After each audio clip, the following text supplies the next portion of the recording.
Let's go back to year 2015 when E.L. James's fanfic-turned-phenomenon 50 Shades of Grey explodes onto screens, dangling the ultimate guilty pleasure for the post-Twilight crowd, gleaming billionaire Christian Grey with his helicopter entrance, chiseled abs, and Red Room of Pain filled with leather cuffs, floggers, and whispered contracts. Innocent Anastasia Steele biting her lip through a seduction that promises kinky liberation, power games, and taboo thrills. It grossed $570 million worldwide on a $40 million budget, birthed two groan-worthy sequels, snagged a cultural stranglehold of memes, bad sex writing awards, and endless mommy porn discourse. Fans crowned it feminist fantasy finally, mainstream erotica centering female desire, while critics rolled eyes at the stilted dialogue and vanilla spanks. But dig deeper, and it's worse than you think. Not just so bad it's good camp or lazy fluff, but a creatively spineless, regressive disaster that fumbles its own low-bar eroticism, glamorizes predation as romance, and betrays kink culture, consent principles, and basic storytelling craft under a veneer of empowerment. This isn't harmless escapism, it's Hollywood's cynical Twilight cash grab nadir, packaging toxicity as fantasy while dodging every ethical and artistic responsibility. Before we unpack why this film's failures run deeper than surface-level gripes, hit subscribe, tap that bell icon, and tell me in the comments which overrated sequel or franchise corpse I should autopsy next. I'm director Ammar Hejazi, and today we're dissecting 50 Shades of Grey, the billion-dollar BDSM bombshell that sold sanitized kink to the masses, but whose artistic bankruptcy, thematic incoherence, and predatory undertones are way uglier than the "it's just trashy fun" excuses suggest. To grasp the full betrayal, start with origins. 50 Shades was Master of the Universe Twilight fanfic Edward Cullen rebranded Christian Grey, Bella as Anna Steele polished into a publishing behemoth, outselling Harry Potter in 2012. The hook. Virginal English lit grad signs a dominant, submissive contract with tortured billionaire, plunging into BDSM bondage, discipline, dominance, submission, sadism, masochism, exploration amid opulent Seattle excess. On paper, it flirts real dynamics, negotiation, hard, soft limits, safe words, aftercare wrapped in romance tropes, damaged alpha healed by innocent love. Sam Taylor Johnson's Adaptation, her final franchise film before bailing, wielded A-list tools, glossy universal budget, Danny Elfman's throbbing synth score, lustrous, Lomo cinematography for luxe porn visuals. Yet across narrative, visuals, sound, performance, theme, and ethics, it implodes into a sterile void, turning pulp potential into ethical quicksand. Narratively, it's laziness incarnate masquerading slow burn seduction, Twilight-built vampire lore escalation, and love triangle friction. 50 Shades coasts endless setup, sans stakes or arc. Act 1 teases intrigue. Anna's accidental Grey Enterprises interview, elevator eye, fuck, contract drop, hinting psychological chess. But momentum evaporates repetitive email flirtations. Holy crap! A. Club intros, contract talks looping without progression. Plot fixates Anna taming Christian via love, but lacks engine. No ticking bomb, business rival, family threat. And no external foil, no evolution beyond Anna's blushes and Christian's scowls. Scenes bloat, 20 minutes vlogging demos, 15 helicopter, jet porn, padded lifestyle flexes, penthouse pianos, champagne orgies, subbing drama. Pacing mimics unsatisfying sex tease, stall, fizzle unresolved. Contrast secretaries taught rom-com psychology, BDSM as mutual growth, 9 1/2 weeks, sensual cat and mouse, or Eyes Wide Shut's masked menace. 50 Shades 125 minutes recycle seduction cycles, sans architecture, causality, or climax. Contract trials, spanking, virginity loss, resolve nowhere, ending teases sequels like unfinished foreplay. Visually, glossy sterility kills erotic charge.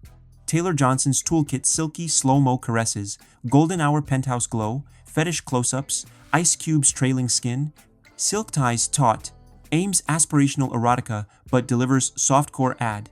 Red Room reveal cuffs, whips, toys, gets one dutiful pan, then ghosts. No immersive tactility like Nymphomaniac's Extremity or Venus in Four's claustrophobic ritual. Cinematography worships wealth, sweeping Seattle skylines, piano-lit profiles but sanitizes kink. Spanks cut coy, shadow play, no skin impact, no sweat-slicked vulnerability, no subspace surrender. Lighting flatters Dornan's Adonis frame, endless torso parades, yet desexualizes acts. Compare Basic Instinct's icy gleam, Bound's leather menace, or Y2 Mama Tambien's humid rawness.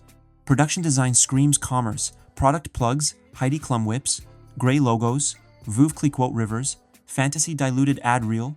Editing prioritizes safe tease over immersion, no lingering exposures, no rhythmic build to release. Formally, it hedges sensory risk, neutering promised taboo into PG-13 pantomime. Sound design amplifies artificiality. Elfman's pulsing EDM throbs every grope, yet mutes intimacy, gasps, echo hollow, no breathy vulnerability. Foley overemphasizes cuffs clinking, heels clicking, champagne pops, turning eroticism catalog. Dialogue howlers, I don't make love, I fuck hard, holy cow. Land, unintentionally comic, voiceover emails, droning exposition. Score interpolates pop, the weekend end credits, for market tie-ins, not mood propulsion. Acoustically, its department store throb sans psychological depth contrast requiem for a dream's dissonant plunge, or Wild Thing's sultry menace. Performances crater the core. Dornan's Christian is frozen. Adonis' sculpted perfection, vacant intensity, robotic coups that provoke giggles over goosebumps. Post-Hunnam recast, he sleepwalks, abuse flashbacks, Cable, tying mom, tease Psyche, but monotone Sir commands lax Swayze's dirty dancing heat or Pattinson's Twilight feral. No layered menace, just pretty puppet reciting fanfic. Johnson's Anna edges better lip bite arsenal, side-eye mastery, oh my, sells curiosity, but submissive evolution feels performed, not embodied, gasps great repetitive. No Gyllenhaal secretary fragility or Kidman eyes wide shut unraveling. Chemistry, vacuum, sex choreographed obligation, not combustive hunger. Elevator tension fizzles, contract talks play boardroom. Supports, Ella's dopey mom, Grimes' brother Cypher, Rita Ora's roommate, spout exposition. Acting theory-wise, absent subtext. No conflict bleed, Christian's control cracks. A. No physical evolution, Anna's posture shifts. Archetypes, mouth beats, sans interiority. Thematic Rotfester's worst. Female empowerment, packaging regressive fairy tale. Anna heals alpha via love, erasing darkness sounds growth classic damsel trope flipped predatory. Consent? Catastrophic mockery. Contract lists limits, no hardcore pain, genital clamps, but gray bulldozes, stalks, phone tracks, uninvited visits, ignores yellow hesitations, pressures virginity amid coercion vibes.